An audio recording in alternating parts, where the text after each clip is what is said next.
The cameraman called me 2 days after my 75th birthday party and said he'd noticed something very unsettling in the photos, something in the background that I needed to see for myself, alone. I'm Raymond Ellison, 75 years old, spent 53 of those years building something from nothing. Started with a two-bay garage, fixing transmissions and radiators. Ended up with 3 Ellison Auto Centers across the Richmond metro area. My wife, God rest her, passed 8 years ago, and since then I've lived alone in our house in the suburbs, the one we bought in 1987 when our daughter Naomi was still in pigtails. For the last 3 years, Naomi and her husband Jordan Whitaker had been treating me less like her father and more like a problem to be managed. They lived rent-free in my duplex. Jordan handled the books at my shops, insisted on it, really, and every conversation seemed to circle back to how I should simplify my life, sell the house, consolidate accounts, let them help. But when Ethan the photographer called me with that tremor in his voice, when he said the word unsettling like it physically hurt him to say it, I felt something cold settle in my chest. He told me to come to his studio on Hull Street Road, told me to come alone. I'd spent my whole life trusting my gut, and my gut was telling me that everything I'd built was about to be threatened. Stay with me through this story. What those photos revealed changed everything I thought I knew about my own family. I drove my old Ford F-150 down Hull Street Road the next morning, the truck rattling in that familiar way it had for the last 15 years. I'd bought it used in 2009, right after the recession nearly killed the business, kept it running myself. Replacing parts when I needed to, because that's what I've always done, fix things, maintain things, hold on to what works. Ethan's studio was a small storefront wedged between a nail salon and a tax preparer's office, the kind of place you'd miss if you weren't looking. I parked out front and sat there for a moment, hands on the wheel, watching the morning traffic pass. Part of me wanted to turn around.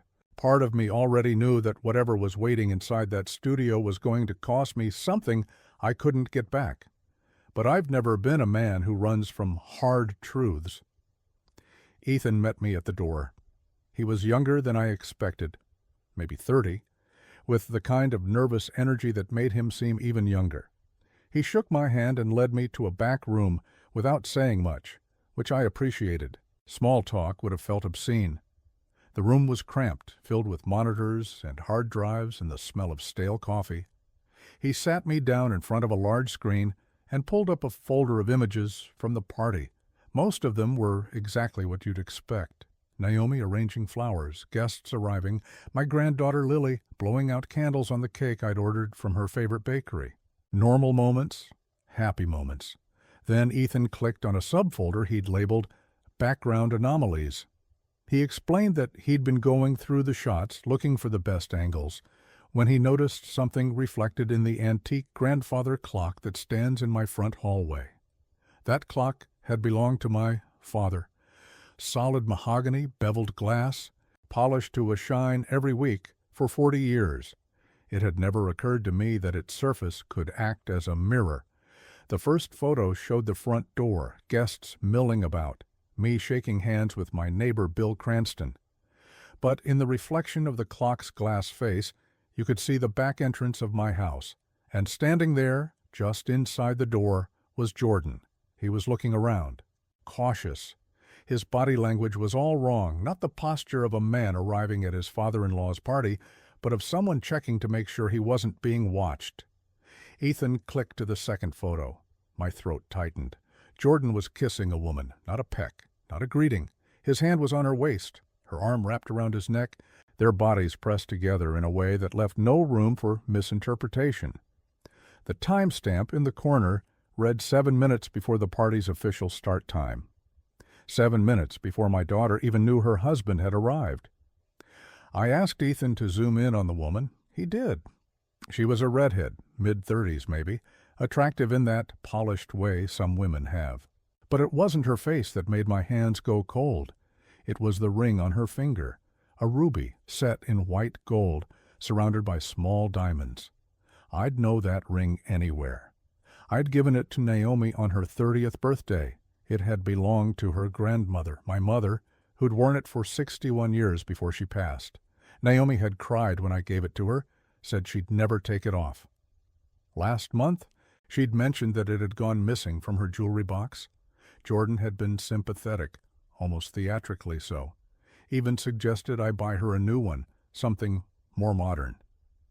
Now I understood why. Ethan clicked to the third photo. Jordan and the woman had separated. He was adjusting his shirt, smoothing his hair, composing his face into that easy smile he always wore around me.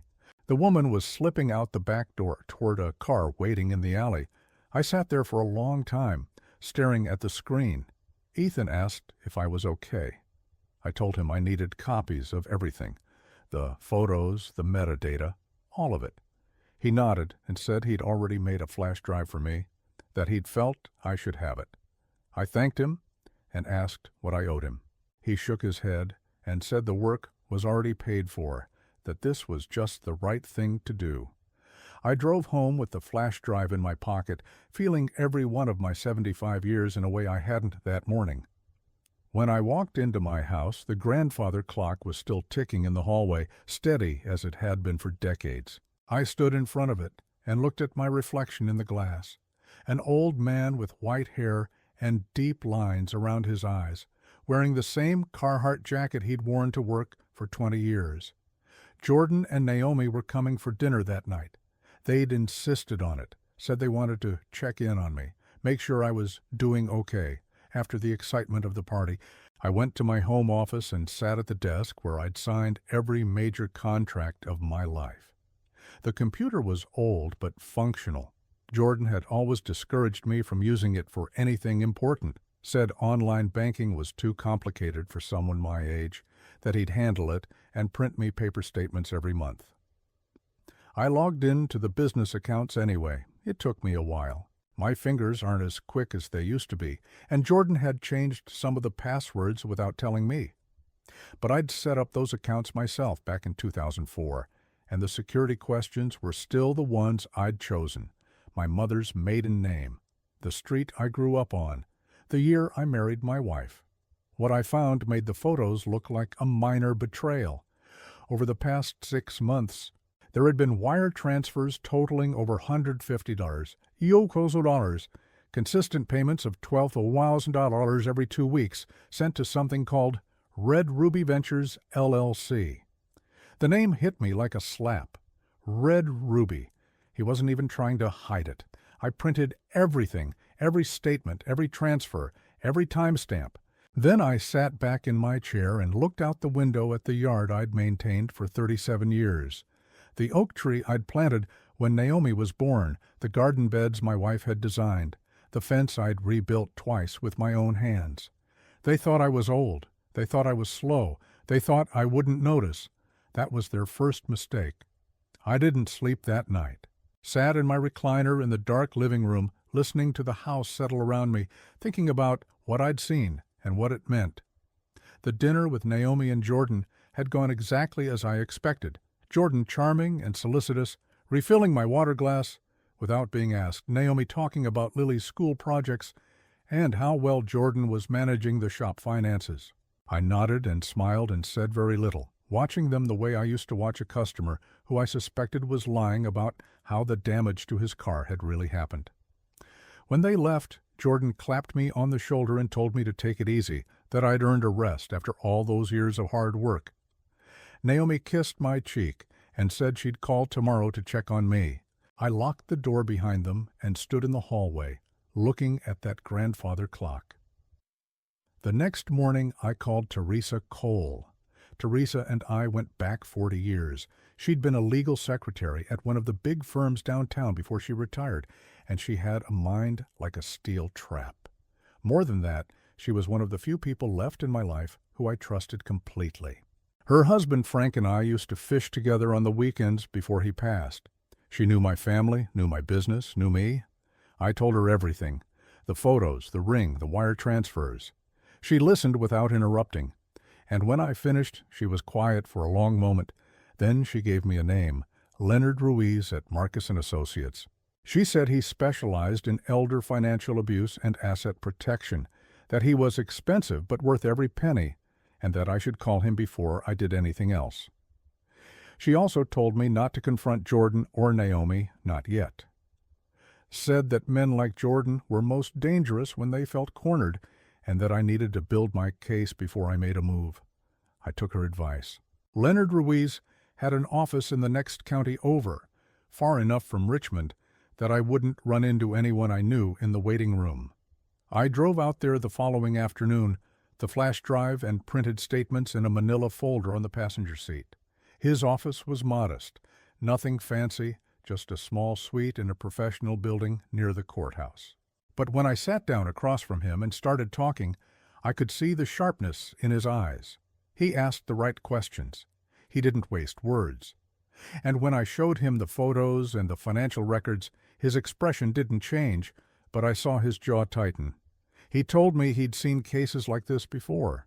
Adult children and their spouses gaining financial control over elderly parents, siphoning funds slowly enough that it wasn't immediately obvious, using the parent's age as a shield against suspicion. He said the ruby ring was actually a gift, not legally, but strategically. It meant Jordan was sloppy. It meant he'd gotten comfortable. And comfortable people made mistakes. I paid the retainer that day $10,000. It hurt, but I'd spent more than that on equipment for the shops over the years. And this was more important than any lift or diagnostic machine I'd ever bought. Leonard moved fast. Within a week, he'd hired a forensic accountant to audit all 3 Ellison Auto Centers going back 2 years. And he'd brought in a private investigator to trace the Red Ruby Ventures, LLC. The forensic accountant found more than I'd expected. The $12 transfers were just the surface. Jordan had also been inflating vendor invoices, paying himself consulting fees that had never been authorized, and skimming cash from the service department by recording phantom repairs. The total was closer to $300 over 18 months.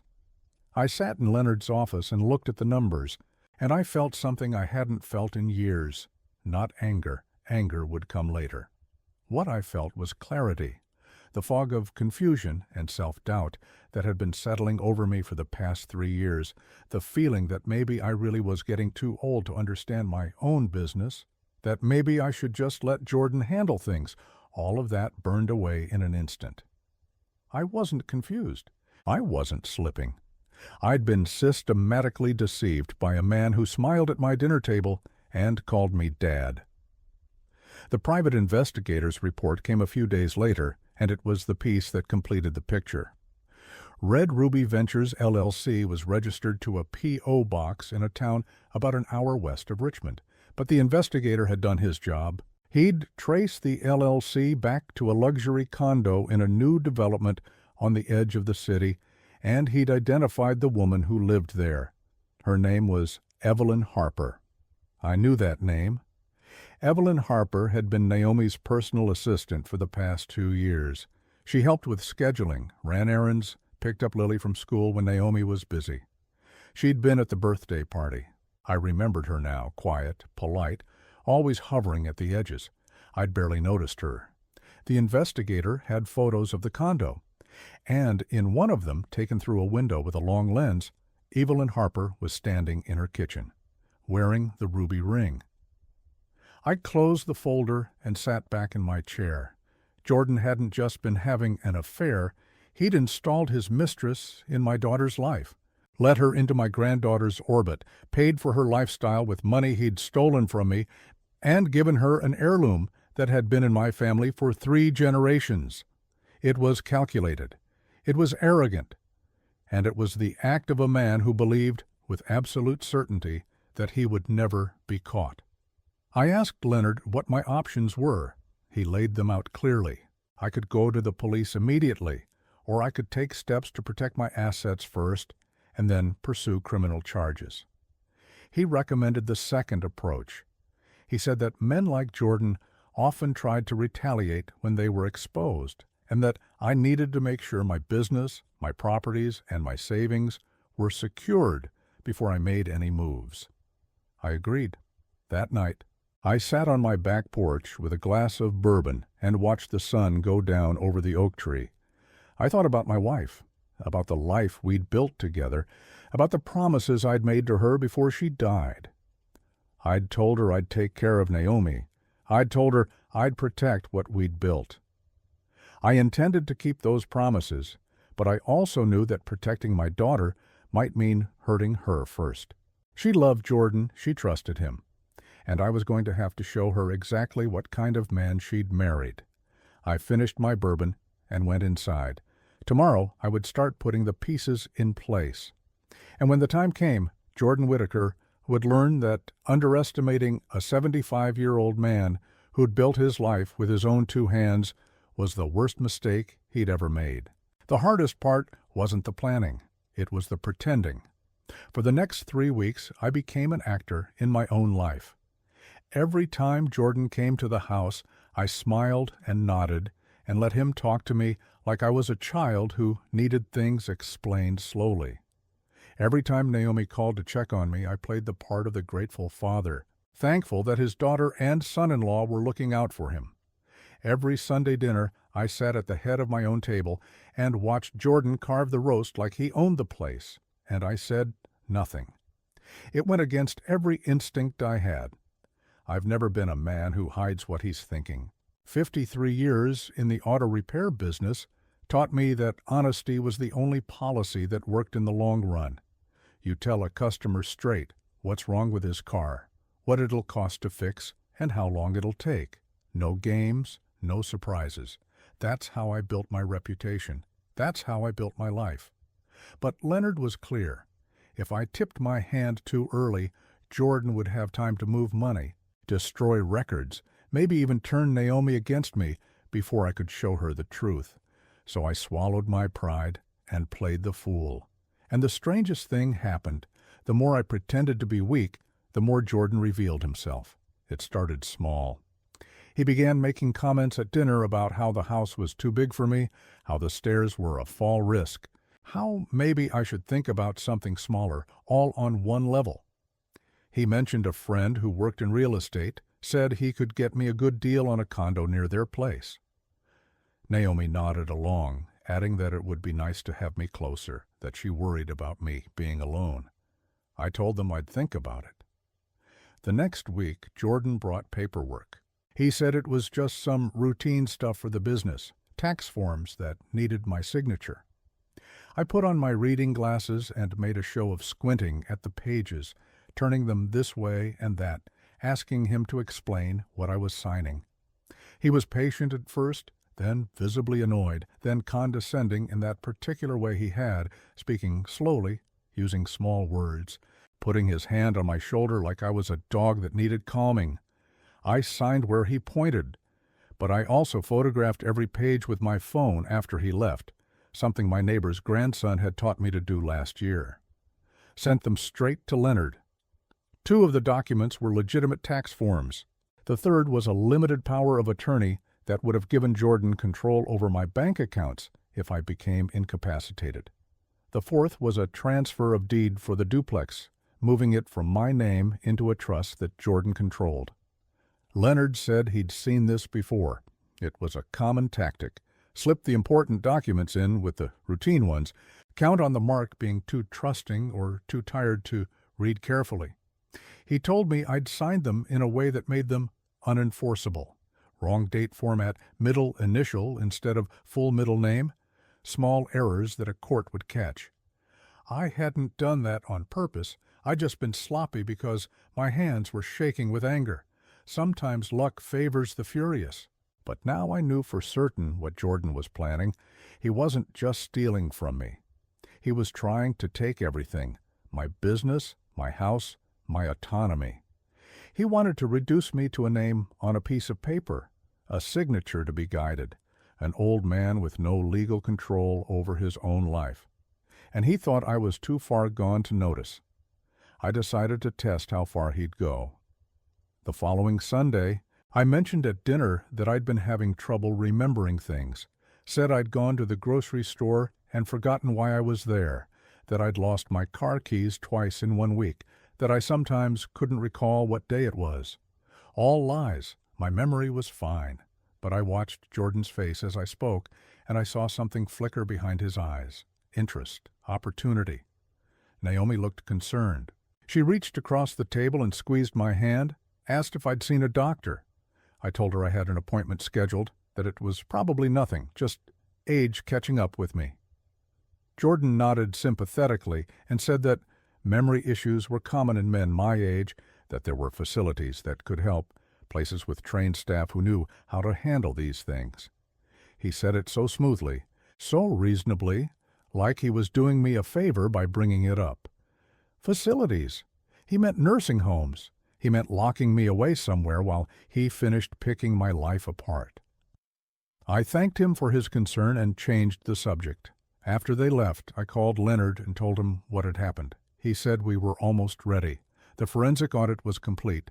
The investigator had everything we needed on Evelyn Harper, and he'd drafted an irrevocable living trust that would protect all my assets the moment I signed it. He recommended we move within the next 2 weeks, before Jordan tried anything more drastic. I agreed, but I told him I wanted one more piece of evidence first. The next Saturday I invited Jordan to come by the house alone. Told him I wanted to discuss some concerns about the business, man to man, without Naomi there to worry. He agreed immediately, probably thought I was going to hand him something else to sign. When he arrived, I met him in the living room with 2 cups of coffee. I'd set up my phone on the bookshelf, recording video, hidden behind a photo of my wife. Leonard had confirmed it was legal in Virginia as long as one party, me, consented to the recording. I played my part. Told Jordan I was worried about my memory, that I didn't think I could manage the business much longer, that I needed someone I could trust to take over. I asked him directly, if something happened to me, if I couldn't make decisions anymore, would he take care of things? Would he make sure Naomi and Lily were provided for? Jordan leaned forward in his chair, and I saw the hunger in his face. He told me not to worry, that he'd handle everything, that I'd earned a rest. He said the best thing I could do was simplify my affairs, consolidate everything under one roof, let him manage the day-to-day, so I could enjoy my golden years. Then he said something that made my blood turn cold. He told me he'd already spoken to a lawyer about establishing a conservatorship. Said it was just a precaution, a way to make sure my affairs were in order if my memory got worse. He explained that Naomi would be the conservator on paper, but that he'd handle the actual work since she was so busy with Lily. He made it sound like a gift, like he was taking a burden off my shoulders, a conservatorship. He wanted legal control over every aspect of my life, my money, my property, my medical decisions, everything. And he wanted to do it with my daughter's name on the paperwork, so it would look like family taking care of family. I nodded and told him it sounded like a good idea, that I was grateful to have him looking out for me. He smiled and finished his coffee. After he left, I retrieved my phone and watched the recording. His face was clear. His words were clear. His intentions were clear. I sent the video to Leonard that night. The next morning, Leonard called and said we were ready. He'd scheduled a meeting at the main shop for the following Saturday, a family business meeting, he called it. He told me to invite Naomi and Jordan, tell them I was ready to sign the trust documents, the ones that would secure their future. They'd come. They'd sit down expecting to receive everything I had. And instead, they'd learn exactly what happens when you mistake patience for weakness. The week before the meeting, I found myself doing something I hadn't done in years. I drove out to the cemetery where my wife is buried and sat on the bench beside her headstone for nearly 2 hours. Margaret and I were married for 47 years. She was a bookkeeper when I met her, working for a construction company downtown, and she had this way of looking at numbers that made them tell stories.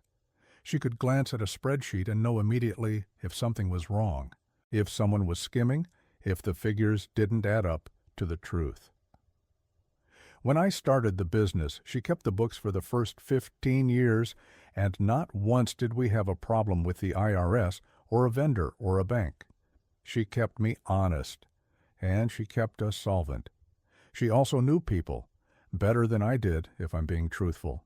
She'd meet someone once and understand them completely, their fears, their ambitions, what they really wanted underneath all the words.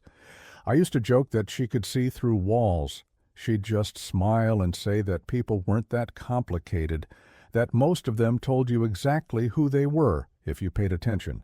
I sat on that bench and thought about what she would have seen in Jordan Whittaker.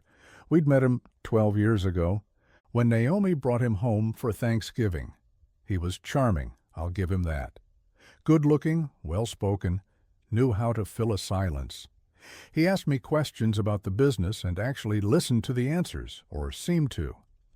Margaret was polite to him, welcoming, the way she was with everyone, but that night after he and Naomi left, she was quiet. I asked her what she thought. She took a long time to answer.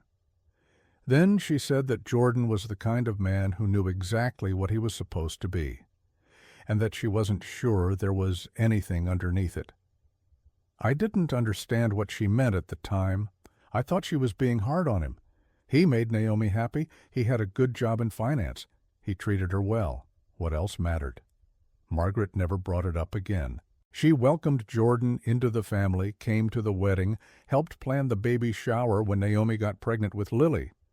But I noticed that she never left him alone with the business accounts, even after I'd started letting him help out at the shops. She always had a reason. She was working on something. She needed to finish a report. She'd get him the numbers later. I thought she was just protective of her territory. Now I understood. She'd seen him from the beginning, and she'd been standing between him and our life's work without ever saying a word. After Margaret died, Jordan moved fast. Within 6 months, he'd convinced me to let him take over the bookkeeping entirely. Said it was too much for me to handle on my own, that I should focus on the parts of the business I enjoyed, talking to customers, working with the mechanics, the hands-on stuff. He presented it as a kindness, a way to ease my burden during a hard time. And I let him, because I was grieving and tired, and I wanted to believe that my daughter had married a good man. Sitting at Margaret's grave, I finally admitted something I'd been avoiding for 3 years. I had failed her. She'd built walls to protect us, and I'd let Jordan walk right through them the moment she was gone. But I could still honor what she'd built. I could still protect what was left. I drove home and called Teresa Cole. I needed to understand something, and I thought she might have the answer. I asked her to dig into Jordan's background, the years before he met Naomi. I knew the broad strokes. He'd grown up in Northern Virginia, gone to college at James Madison, worked at a few financial firms before moving to Richmond. But I didn't know the details, and details were what I needed now. Teresa called me back 2 days later. What she found wasn't criminal, but it was illuminating. Jordan had worked at 3 different investment firms in 8 years, and he'd left each one under vague circumstances. Teresa had a contact at one of them, a woman she'd worked with decades ago who was still in the industry. The woman remembered Jordan.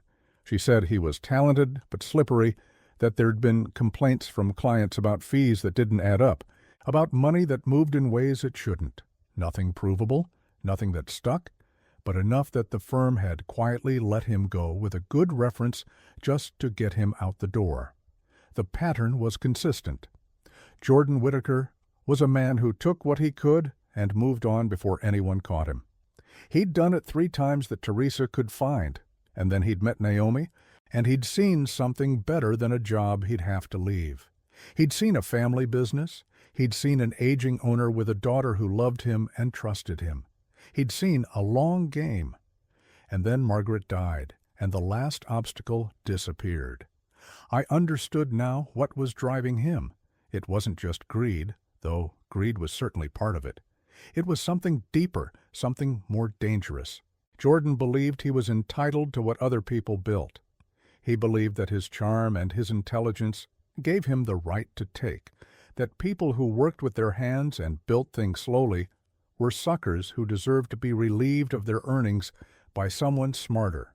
He looked at my life, the shops I'd built from a 2-bay garage, the house I'd maintained for 37 years, the family I'd raised, and he saw Raw material, resources to be extracted, a mine to be emptied. He didn't hate me. That would have required him to see me as a real person. He simply didn't think I mattered. That realization should have made me angrier.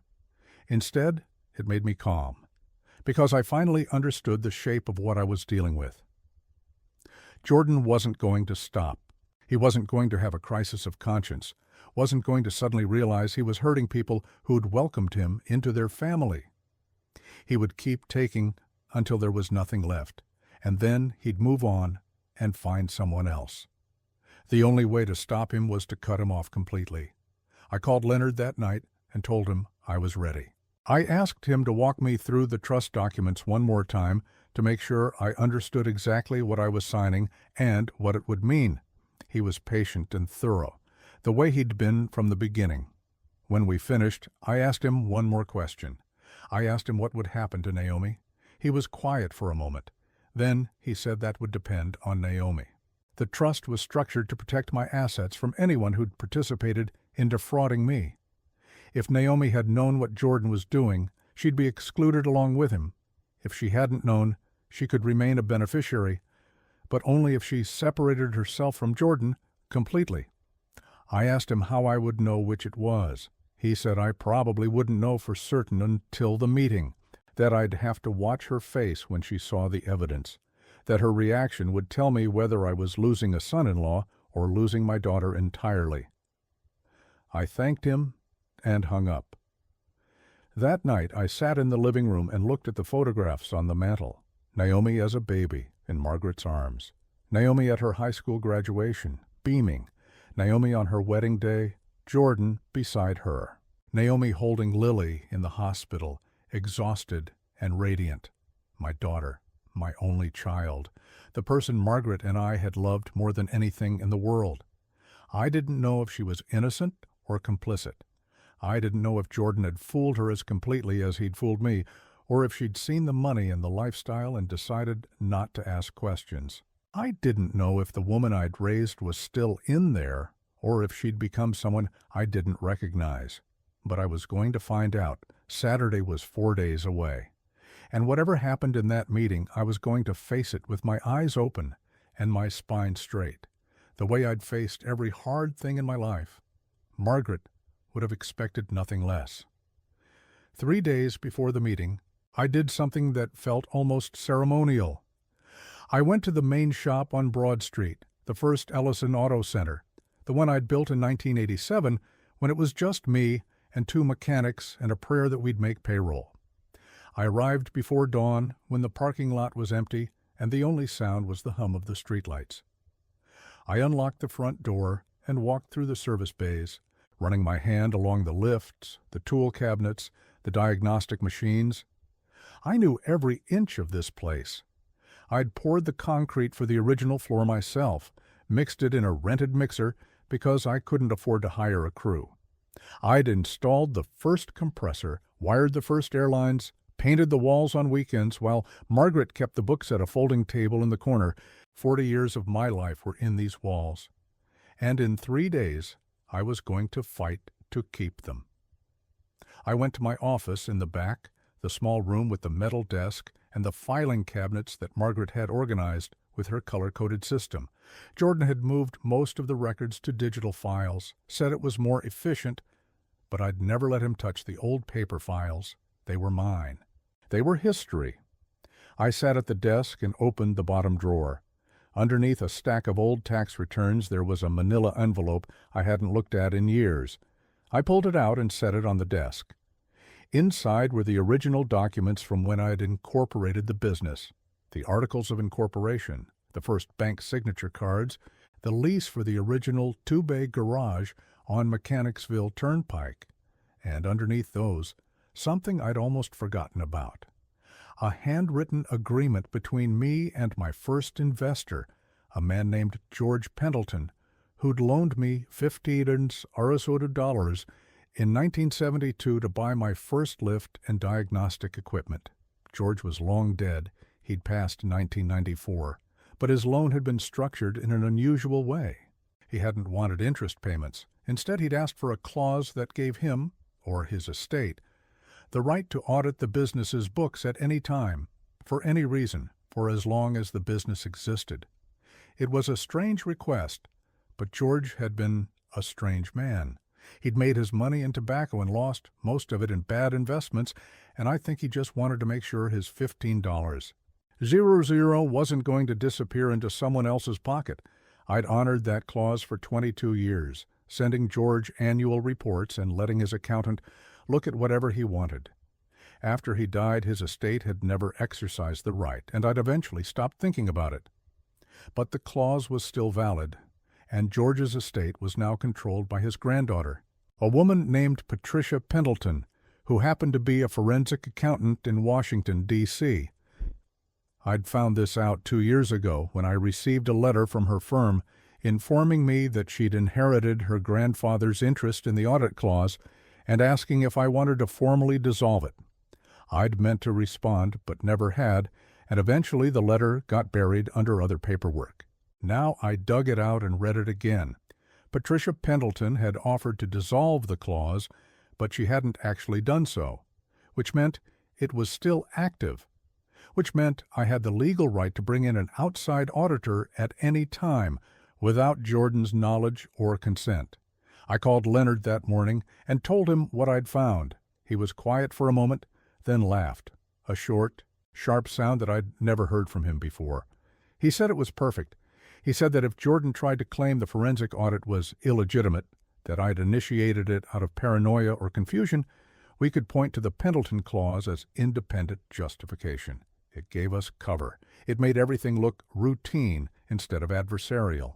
He also said I should contact Patricia Pendleton directly and ask her to assign her audit rights to the forensic accountant he'd already hired. That way, everything would be legally airtight. I called her that afternoon. She remembered the letter she'd sent and was surprised I'd kept the clause active. I explained the situation in general terms, without going into detail about Jordan or the theft. I told her that I was an old man who wanted to make sure his business was in order before he made some final decisions about its future, and that I'd appreciate her help. She agreed immediately, said her grandfather had always spoken highly of me, that he'd told her I was one of the few honest men he'd ever done business with. She said she'd have the paperwork to Leonard by the end of the day.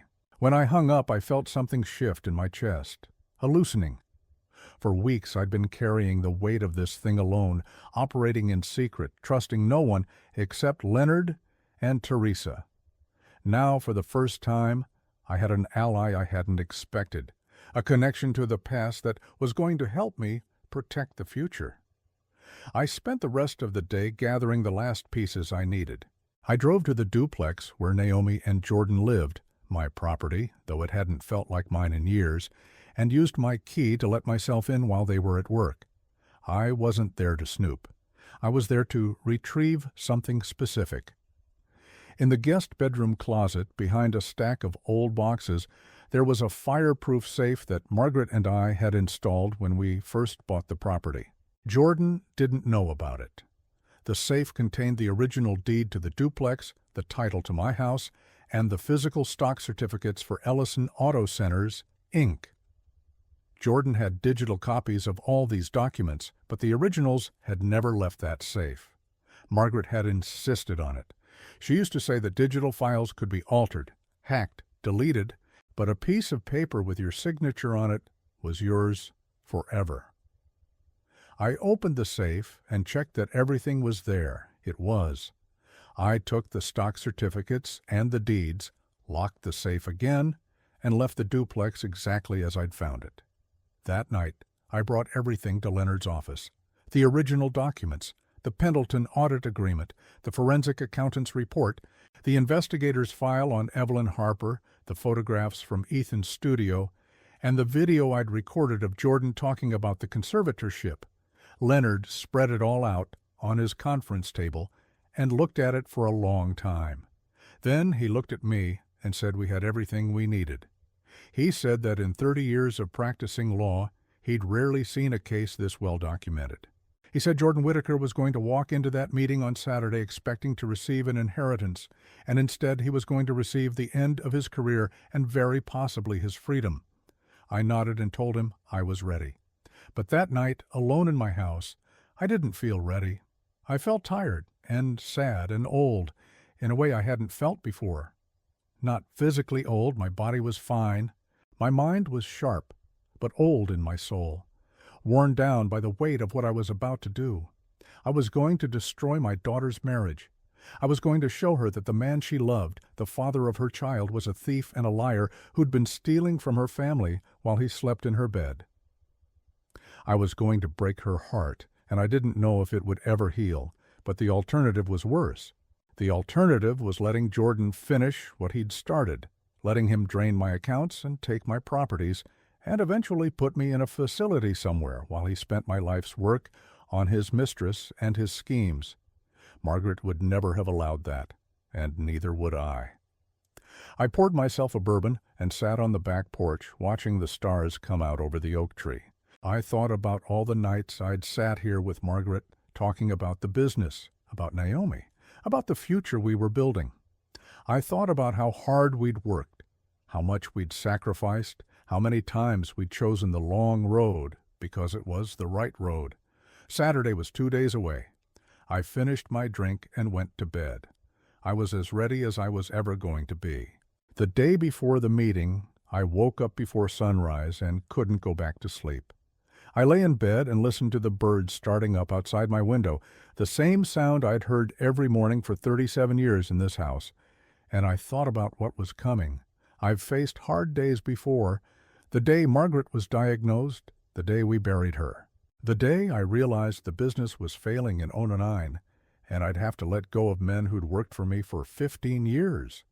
Those days tested me in ways I didn't think I could survive, but I did survive. I got through them by putting one foot in front of the other, by doing what needed to be done, by trusting that the pain would eventually fade into something I could carry. This was different. This wasn't pain coming at me from the outside. This was pain I was choosing to inflict. I was going to walk into that meeting and detonate a bomb in the middle of my own family, and I was going to do it with my eyes open. I got up and made coffee, sat at the kitchen table with my hands wrapped around the mug, feeling the warmth seep into my fingers. I thought about calling Teresa, just to hear a friendly voice, but I didn't. This was something I needed to sit with alone. Around 9 o'clock, Leonard called to confirm the arrangements. The meeting was scheduled for 2 in the afternoon at the main shop. He'd arrive at 1:30 to set up the conference room. He asked me to bring the original documents I'd retrieved from the duplex safe, along with any personal notes I wanted to reference. He reminded me to stay calm, to let him do most of the talking, to watch Naomi's reaction carefully. I told him I understood. Then he said something that surprised me. He said that in his experience, moments like this were never as clean as people expected. He said that even when the evidence was overwhelming, even when the facts were undeniable, people found ways to deny them. He told me to be prepared for Jordan to lie, to deflect, to attack. He told me to be prepared for Naomi to defend her husband, at least at first. He said the truth would come out eventually, but the first few minutes would be chaos. I thanked him and said I'd see him tomorrow. After I hung up, I spent the morning doing small tasks around the house, fixed a dripping faucet in the bathroom, oiled the hinges on the back door, swept the garage, the kind of work that doesn't require thinking, that lets your hands move while your mind settles. Around noon, Naomi called. She sounded cheerful, almost excited. She said she and Jordan were looking forward to the meeting tomorrow, that they were grateful I was finally taking steps to secure the family's future. She said Lily had made me a card to say thank you for being such a good grandfather. She asked if I wanted them to bring anything, coffee, pastries, maybe lunch for afterward. I told her just to bring themselves. After she hung up, I stood in the kitchen for a long time, holding the phone. My daughter, my only child. I could still hear her voice in my head, bright and trusting, completely unaware of what was waiting for her. She thought tomorrow was going to be a celebration. She thought I was going to sign papers that would guarantee her family's prosperity.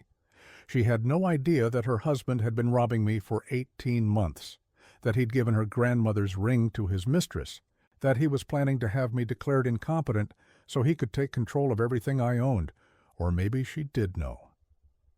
That was the thought I couldn't escape. Maybe she'd seen the money coming in and decided not to ask where it came from. Maybe she'd noticed the ruby ring was missing and figured out what had happened. Maybe she was in on it from the beginning, and the cheerful voice on the phone was just another performance in a long con that would end with me in a nursing home and her in my house. I didn't believe that. I couldn't believe it. But I wouldn't know for certain until I saw her face tomorrow. That afternoon, I drove out to the cemetery again. I parked and walked to Margaret's grave and stood there for a while, not saying anything, just being present. The headstone was simple, the way she'd wanted. Her name, her dates, and underneath, beloved wife and mother. I told her I was scared, not of Jordan, not of what he might do or say, but of losing Naomi. I told her I didn't know if I was strong enough to watch my daughter choose her husband over her father. I told her I wished she was here, that she'd know what to say, that she'd be able to see the truth in Naomi's eyes, the way she always could. The wind picked up and moved through the trees, and I stood there until my legs got tired, and then I drove home. That evening I did something I hadn't done since Margaret died. I took out the photo albums from the closet in the spare bedroom and sat on the couch and looked through them.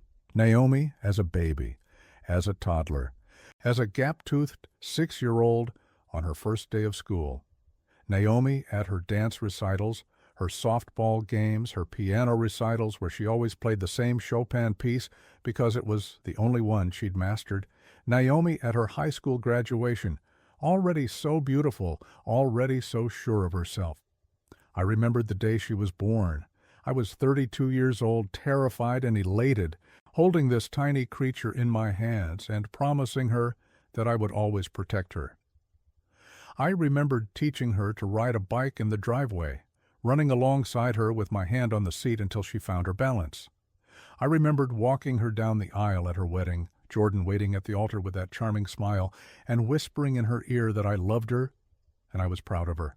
I had done everything I could to give her a good life, and tomorrow I was going to show her that the life she'd built was a lie. I closed the album and put it away. At 10 o'clock, I checked my phone one more time. No messages from Leonard, no calls from Naomi or Jordan. The house was quiet. The grandfather clock in the hallway ticked steadily, the way it had for 40 years. I went to bed but didn't sleep. I lay in the dark and listened to the house and thought about all the decisions that had led me to this moment. Hiring Jordan, trusting him with the books, letting my grief cloud my judgment after Margaret died, ignoring the small signs, the inconsistencies, the moments when something felt wrong, but I told myself I was being paranoid. I wasn't paranoid. I was right. And tomorrow I was going to prove it. Around 3 in the morning, I finally drifted off. I dreamed about Margaret. We were sitting on the back porch, the way we used to, watching the sun set over the oak tree. She didn't say anything. She just held my hand and looked at me with those clear, knowing eyes. And I understood that she was telling me I was doing the right thing. When I woke up, the sun was coming through the curtains. Saturday had arrived. I showered and dressed carefully. Clean khakis, a pressed button-down shirt, my good watch, the Seiko Margaret gave me for our 25th anniversary. I wanted to look like what I was, a man of substance, a man who'd earned his place, a man who was not to be dismissed. I ate breakfast even though I wasn't hungry. Eggs, toast, coffee, fuel for what was coming. At 12:30, I got in my truck and drove to the shop on Broad Street. Leonard was already there, setting up the conference room. He'd arranged the table so that I'd be at the head with him beside me and Naomi and Jordan across from us. He'd laid out the binder of evidence in front of my chair, closed, waiting. I sat down and put my hands flat on the table. Leonard asked if I was ready. I told him I was. At 1:45, I heard a car pull into the parking lot. I looked out the window and saw Jordan's SUV, the one he'd bought last year, with money I now knew had come from my business. He and Naomi got out, both of them smiling, Naomi carrying a small gift bag that probably contained the card from Lily. They walked toward the door, and I watched them come, and I felt something settle in my chest. Not anger, not fear, just certainty. They were about to walk into the most important meeting of their lives, and they had no idea what was waiting for them. I straightened the binder in front of me. The day of truth had arrived. They came in smiling. Jordan was wearing a sport coat, the kind of studied casual that he thought made him look trustworthy. Naomi had on a nice dress, earrings I'd given her for Christmas 3 years ago. She was carrying the gift bag with Lily's card inside, and when she saw me sitting at the head of the table, she beamed and said she was so glad we were finally doing this. I nodded and gestured for them to sit. Leonard stood to greet them, shaking hands, introducing himself as my attorney, handling the trust documentation. Jordan's smile flickered for just a moment. I don't think he'd expected a lawyer to be present, but he recovered quickly. Said it was good to meet Leonard, that he was glad I had professional help with all this complicated paperwork. Naomi sat down and placed the gift bag on the table, sliding it toward me like a peace offering. I left it where it was. Leonard began by thanking them for coming. He explained that we were here to discuss the transfer of my assets into an irrevocable living trust, a standard estate planning measure that would protect my holdings and provide for my beneficiaries after my death. He used the dry, neutral language of legal proceedings, and I watched Jordan relax slightly, settling into his chair like a man who knew he was about to receive good news. Then Leonard said that before we proceeded with the signing, there were some preliminary matters that required discussion. He opened the binder. The first document he removed was the forensic accountant's report. He slid it across the table to Jordan and asked him to review the highlighted sections on pages 4, 7, and 12. Jordan picked it up, still smiling, and began to read. I watched his face. The smile didn't disappear all at once. It faded slowly, like a light being dimmed. His eyes moved down the page, and I saw his jaw tighten, saw the color begin to drain from his cheeks. Naomi looked at him, then at me, confused. She asked what was going on. Leonard answered before I could. He explained that the report documented a series of unauthorized wire transfers from Ellison Auto Center's accounts, totaling approximately $300,000 over 18 months. He said the transfers had been made to an entity called Red Ruby Ventures, LLC, which was registered to a P.O. box in Goochland County. He said the funds had been used to purchase a luxury condominium and various personal items for the LLC's sole beneficiary. Naomi's face went pale. She looked at Jordan, waiting for him to deny it, to explain, to say there had been a mistake. Jordan said nothing. Leonard removed the second document from the binder. It was the private investigator's report on Evelyn Harper. He explained that Red Ruby Ventures, LLC was controlled by a woman named Evelyn Harper, who had been employed as Naomi's personal assistant for the past 2 years. He said the investigator had confirmed that Ms. Harper was residing in the condominium purchased with the stolen funds, and that she was currently in possession of several items of significant value, including jewelry. He slid a photograph across the table. It was the shot of Evelyn in her kitchen, the one taken through the window with the long lens. Clear as day on her right hand was the ruby ring. Naomi made a sound. Not a word, just a sound, something between a gasp and a moan. She picked up the photograph and stared at it, her hands trembling. She whispered that it was her ring, her grandmother's ring, the one that had gone missing. Leonard nodded. He said that was correct. Then he removed the photographs from Ethan's studio. He laid them out in sequence. Jordan at the back door looking around. Jordan kissing Evelyn, her arm around his neck, their bodies pressed together. Jordan adjusting his shirt, composing himself, walking back into the party with that easy smile. He pointed to the timestamp in the corner, 7 minutes before the party started, 7 minutes before Naomi even knew her husband had arrived. Naomi stared at the photographs. Her face had gone from pale to gray, and I could see her hand shaking as she held the images. She looked at Jordan, and when she spoke, her voice was barely audible. She asked him if it was true. Jordan finally moved. He pushed back from the table and stood up, his chair scraping against the floor.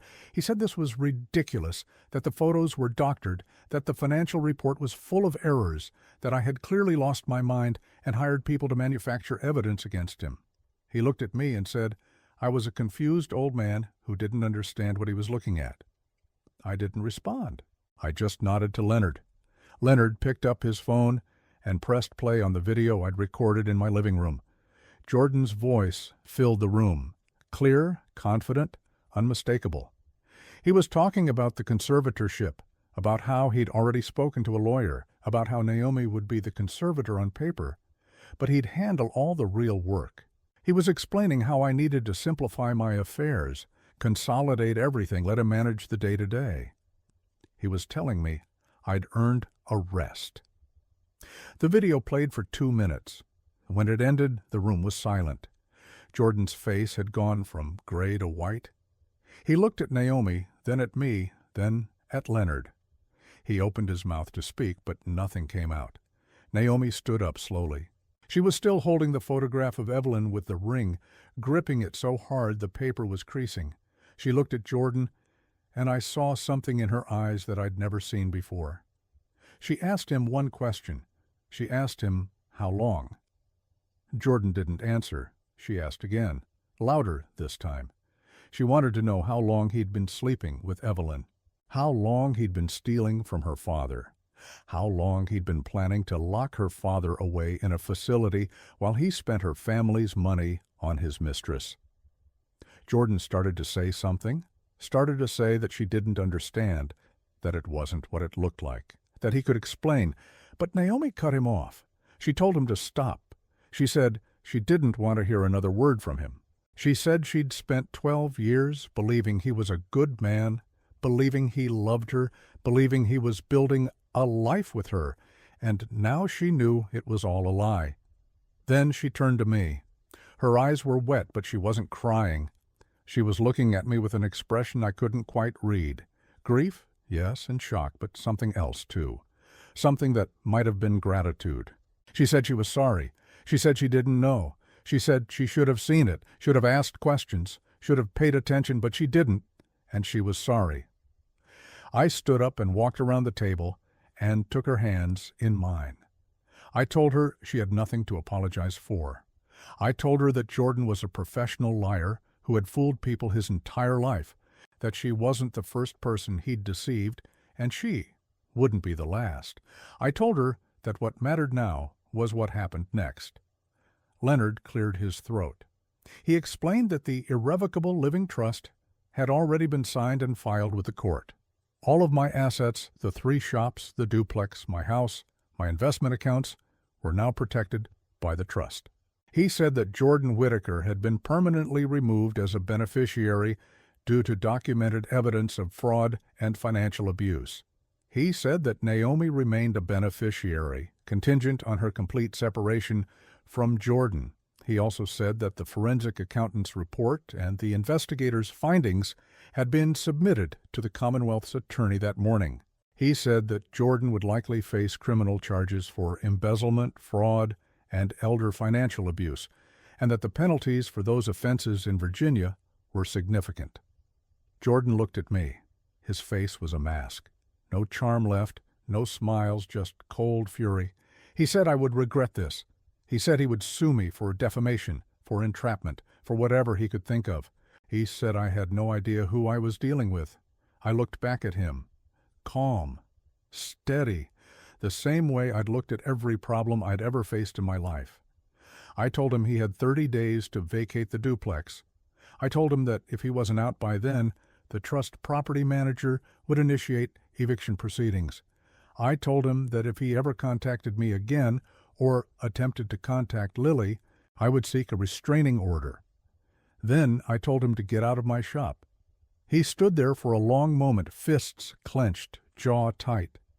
I think he was trying to find something to say, some final shot that would wound me, but there was nothing.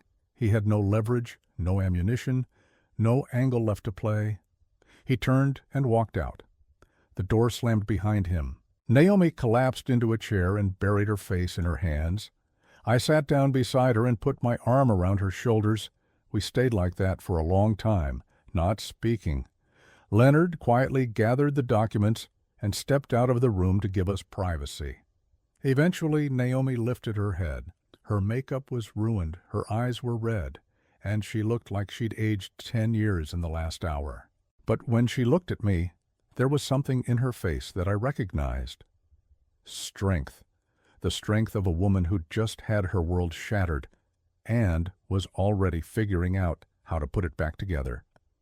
She said she needed to go home and pack a bag for Lily.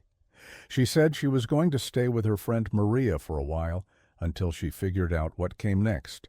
She said she would call a divorce attorney on Monday. I told her I would help with whatever she needed, money, lawyers, a place to stay, whatever it took. She nodded. Then she picked up the gift bag with Lily's card inside and handed it to me. She said Lily had made it herself. She said Lily loved me very much. I took the bag and held it in my hands. My daughter kissed my cheek and walked out of the shop. I sat alone in the conference room for a long time, looking at the binder on the table, the photographs, the reports, the evidence of a betrayal that had nearly cost me everything. Then I opened the gift bag and took out Lily's card. It was construction paper folded in half, with a crayon drawing of a house and a tree and a stick figure with white hair. Inside, in careful 7-year-old handwriting, it said, "Thank you, Grandpa, for always being there. I love you." I closed the card and held it against my chest. The war was over. Now came the work of rebuilding. 3 months passed, and the world kept turning. Jordan Whitaker was arrested 6 weeks after the meeting, charged with embezzlement, fraud, and financial exploitation of an elderly person. The Commonwealth's attorney had taken one look at Leonard's documentation and decided to make an example of him. Jordan hired a lawyer, a slick type from Northern Virginia, but even he couldn't argue with the paper trail. The wire transfers, the falsified invoices, the phantom repairs, it was all there, meticulously documented by the forensic accountant. Jordan pled guilty to 2 felony counts to avoid trial, and the judge sentenced him to 4 years in state prison with the possibility of parole after 2. He also ordered full restitution, though Leonard told me I'd be lucky to see a fraction of that money. Jordan had spent most of it on Evelyn and the condo, and there wasn't much left to recover. Evelyn Harper disappeared before the police could interview her. She cleared out of the condo one night and left no forwarding address.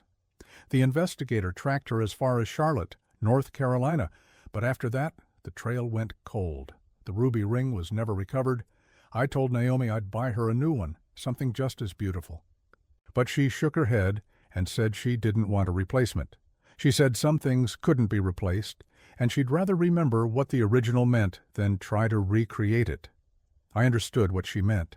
Naomi filed for divorce the week after Jordan's arrest. It was uncontested. Jordan was in no position to fight for anything, and the proceedings moved quickly. She got full custody of Lily, the house they'd been renting from me, and a court order requiring Jordan to stay away from both of them after his release. She also got her maiden name back. She told me she'd never realized how much she'd missed being Naomi Ellison until she saw it on the paperwork. The duplex stood empty for a month after Jordan vacated. I thought about selling it, but in the end I decided to keep it. Rented it to a young couple, a nurse and a teacher, who reminded me of Margaret and me when we were starting out. They're good tenants. They pay on time and take care of the property, and sometimes when I drive by, I see them sitting on the porch in the evening, the way we used to do. I sold the 3 Ellison Auto Centers in a single transaction to a regional chain that had been trying to buy me out for years. It was a good deal. fair price, solid terms, and they agreed to keep most of my employees on staff. I spent a week at the main shop before the sale closed, walking through the service bays one last time, saying goodbye to the men who'd worked for me for decades. Some of them cried. I won't pretend I didn't get a little misty myself. But it was time. I'd built those shops from nothing, and I was proud of what they'd become, but I was 75 years old and I was tired. Tired of the books and the payroll and the insurance headaches, tired of worrying about liability and regulations and whether the new diagnostic machines were worth the investment. I'd given 53 years of my life to that business. I was ready to give the rest of my years to myself. The proceeds from the sale went into the trust, along with everything else I owned. Leonard structured it so that I'd receive a generous annuity for the rest of my life, enough to live comfortably, travel when I wanted, help Naomi and Lily when they needed it. The principal would remain intact until my death, at which point it would be divided between Naomi and a scholarship fund I established at the community college downtown. The Raymond and Margaret Ellison Scholarship for Working Adults. That was the full name. It would provide tuition assistance to people over 25 who were going back to school while holding down jobs. People like I'd been when I started the business, working 16-hour days and learning everything the hard way. Margaret would have loved it. She always believed in education, always regretted that she'd never finished her degree. This was my way of honoring that. Naomi and I talk every week now, sometimes more. The first few months after the meeting were hard. She was grieving the loss of her marriage, struggling to explain to Lily why Daddy wasn't coming home, trying to rebuild her sense of who she was and what her life was supposed to be. But she's strong, my daughter, stronger than she knew. She went back to work part-time at the marketing firm where she'd been before Lily was born, and her boss was so impressed that he offered her a full-time position with a raise. She's doing well, finding her footing. Lily is doing well, too. She's 8 now, finishing 2nd grade, and she's got her grandmother's eyes and her mother's determination. She doesn't fully understand what happened with her father. She's too young for the whole truth. But Naomi has been honest with her in age-appropriate ways, and Lily seems to be adjusting. She spends every other Saturday at my house, and we bake cookies together or work on puzzles or just sit on the porch and watch the birds at the feeder. She calls me Grandpa Ray, the way she always has, and when she hugs me goodbye, her arms squeezed tight around my neck like she never wants to let go. Those hugs are worth more than anything Jordan Whitaker ever tried to steal from me. I kept the house. I thought about selling it after everything that happened. Too many memories, too many rooms for one person. But in the end, I couldn't do it. Margaret and I built our life here. We raised our daughter here. We sat on the back porch and watched the oak tree grow from a sapling to the towering thing it is now, and I'm not ready to leave that behind. Maybe I never will be. I've made some changes, though. Cleared out the clutter, donated Margaret's clothes to the women's shelter downtown, repainted the kitchen in a color she always wanted, but we never got around to. I hired a kid from the neighborhood to help with the yard work, and I finally fixed the loose step on the back porch that I'd been meaning to get to for 3 years. The house feels lighter now, cleaner, like it's breathing easier. I've been traveling too. Nothing extravagant. I'm not the type to take cruises or fly first class, but I've been driving to places I always wanted to see and never had time for. The Blue Ridge Parkway in October, when the leaves were turning. The Outer Banks in the off-season, when the beaches were empty and the wind came in hard off the Atlantic. Savannah, where I walked the squares and ate shrimp and grits at a little place Margaret read about in a magazine years ago. I'm thinking about New England next fall, maybe Vermont. I've heard it's beautiful when the maples go red. Last week I was sitting on my porch with a cup of coffee, watching the sun come up over the oak tree, and I thought about everything that had happened, the photographs, the wire transfers, the meeting at the shop. Jordan's face when he realized the game was over, Naomi's face when she saw the ring on Evelyn's finger. I thought about how close I came to losing everything. Not the money. Money can be replaced. But my dignity, my autonomy. my right to make my own decisions and live my own life. Jordan Whittaker looked at me and saw an old man who could be manipulated, managed, pushed aside. He thought my age made me weak. He thought I wouldn't notice, wouldn't fight back, wouldn't have the energy or the sharpness to stop him. He was wrong. I'm 75 years old. I've buried my wife, built a business, raised a daughter, and now I've protected what I built from a man who thought he could take it from me. I've made mistakes. Lord knows I've made mistakes. But I've also learned from them. I've learned that trust has to be earned, not given. I've learned that family doesn't mean you stop paying attention. I've learned that being old doesn't mean being helpless, and that the experience of a lifetime is worth more than all the charm in the world. I had to prune the dead branches to save the tree. It was the hardest thing I've ever done, but the tree is still standing, and it's going to keep standing long after I'm gone. That's enough. That's more than enough. If you've stayed with me through this whole story, I thank you for your time. And I'll leave you with this. Don't let anyone make you feel like your age is a weakness. Don't let anyone treat you like you're less than you are. You've earned your place in this world, and you have every right to defend it. Now I'd like to know, where are you watching from today? Drop a comment below and tell me your story.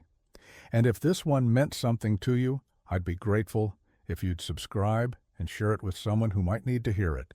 Take care of yourselves and take care of each other.